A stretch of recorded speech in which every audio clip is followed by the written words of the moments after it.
നമസ്കാരം. ഇറാന്റെ പുതിയ സുപ്രീം നേതാവായ മുജ്തബ ഖമേനിയെ ചുറ്റിപ്പറ്റി ലോകരാഷ്ട്രീയത്തെ തന്നെ ആശങ്കയിലാഴ്ത്തുന്ന ഒരു വലിയ ദുരൂഹത വളർന്നു വരികയായിരുന്നു. പിതാവും മുൻ സുപ്രീം ലീഡറുമായ അലി ഖമേനിയുടെ മരണത്തിനു പിന്നാലെ അധികാരത്തിലേറിയ മുജ്തബ അധികാരത്തിന്റെ കസേരയിൽ ഇരുന്നെങ്കിലും പൊതുജനങ്ങൾക്ക് മുന്നിൽ ഇതുവരെ പ്രത്യക്ഷപ്പെട്ടിട്ടില്ല എന്നതാണ് ഏറ്റവും വലിയ ചോദ്യമായി മാറുന്നത്. അദ്ദേഹം ഇറാനിലുണ്ട് എന്ന് ഔദ്യോഗികമായി സ്ഥിരീകരിക്കപ്പെട്ടിട്ടുണ്ടെങ്കിലും എന്തുകൊണ്ട് അദ്ദേഹം പൊതുവേദികളിൽ നിന്നും അകന്നു നിൽക്കുന്നു എന്നതിൽ വ്യക്തതയില്ല.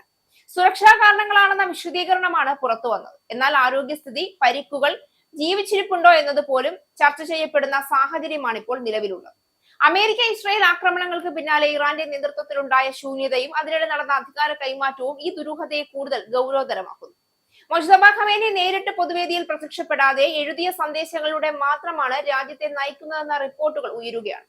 പശ്ചിമേഷ്യയിലെ യുദ്ധം 2ാം മാസത്തിലേക്ക് കടക്കുമ്പോൾ ഇറാന്റെ പുതിയ പരമോന്നത നേതാവ് മുജ്തബ ഖമേനിയുടെ അസാന്നിധ്യത്തെക്കുറിച്ചുള്ള നിഗൂഢതകളും ഊഹാപോഹങ്ങളും ശക്തി പ്രാപിക്കുകയാണ്. മുജ്തബയുടേതെന്ന പേരിൽ വിവിധ പ്രസ്താവനകൾ പുറത്തു വന്നിട്ടുണ്ടെങ്കിലും അദ്ദേഹം ഇതുവരെ പൊതുവേദികളിൽ പ്രത്യക്ഷപ്പെട്ടിട്ടില്ല എന്നതാണ് കിംവദന്തികൾക്ക് ആക്കം കൂട്ടുന്നത്.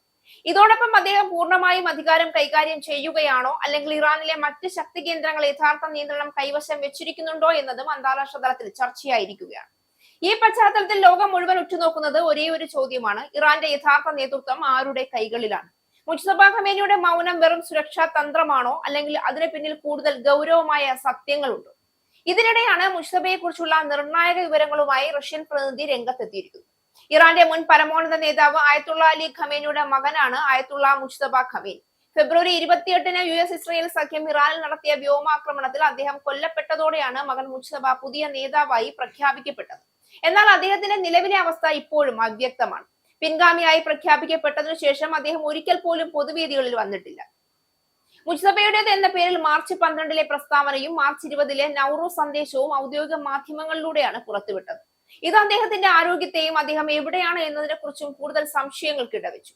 യുദ്ധത്തിനിടെ അദ്ദേഹത്തിന് പരിക്കേറ്റതായാണ് US അവകാശപ്പെടുന്നത്. കഴിഞ്ഞ ആഴ്ച US പ്രസിഡന്റ് ഡൊണാൾഡ് ട്രംപ് ഇറാന്റെ പുതിയ പരമോന്നത നേതാവ് ജീവിച്ചിരിപ്പുണ്ടോ എന്ന് പരസ്യമായി സംശയം പ്രകടിപ്പിച്ചിരുന്നു. അതേസമയം മുജ്തബയുടെ ഈ അസാന്നിധ്യം പരിഹസിക്കപ്പെടുകയും ചെയ്യുന്നുണ്ട്. അധികാര കസേരയിൽ ഇരിക്കുന്ന മുജ്തബ ഖമേനിയുടെ കാർഡ്ബോർഡ് കട്ടുകൾ എഡിറ്റ് ചെയ്ത ചിത്രങ്ങൾ സോഷ്യൽ മീഡിയയിലൂടെ വ്യാപകമായി പ്രചരിക്കുന്നുണ്ട്.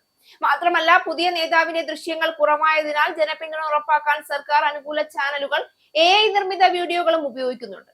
ഇത്തരം വീഡിയോകളിൽ അദ്ദേഹം ജനക്കൂട്ടത്തെ അഭിസംബോധന ചെയ്യുന്നതായും തന്റെ പിതാവിനൊപ്പം നിൽക്കുന്നതായും കാണിക്കുന്നുണ്ടെങ്കിലും ഇവ യഥാർത്ഥത്തിൽ നടന്ന സംഭവങ്ങളല്ല. അതേസമയം മുജ്തബ ജീവിച്ചിരിപ്പുണ്ടെങ്കിലും ഇറാന്റെ നേതൃത്വത്തിനു മേൽ അദ്ദേഹത്തിന് പൂർണ്ണ നിയന്ത്രണം ഉണ്ടായേക്കില്ല എന്നാണ് ഇസ്രായേൽ US ഉദ്യോഗസ്ഥരുടെ വിലയിരുത്തൽ. ഇറാന്റെ യഥാർത്ഥ അധികാരം നിലവിൽ ഇസ്ലാമിക് റവല്യൂഷണറി ഗാർഡ് കോർപ്സിന്റെ കൈകളിലാണ് എന്ന് പേര് വെളിപ്പെടുത്താൻ ആഗ്രഹിക്കാത്ത 2 സ്രോതസ്സുകളെ ഉദ്ധരിച്ച് ദ ജെറുസലേം പോസ്റ്റ് റിപ്പോർട്ട് ചെയ്തിട്ടുണ്ട്. എന്തായാലും മുജ്തബ ഖമേനിയുടെ തിരോധാനം ഇപ്പോഴും അനിശ്ചിതമായി തുടരുകയാണ്.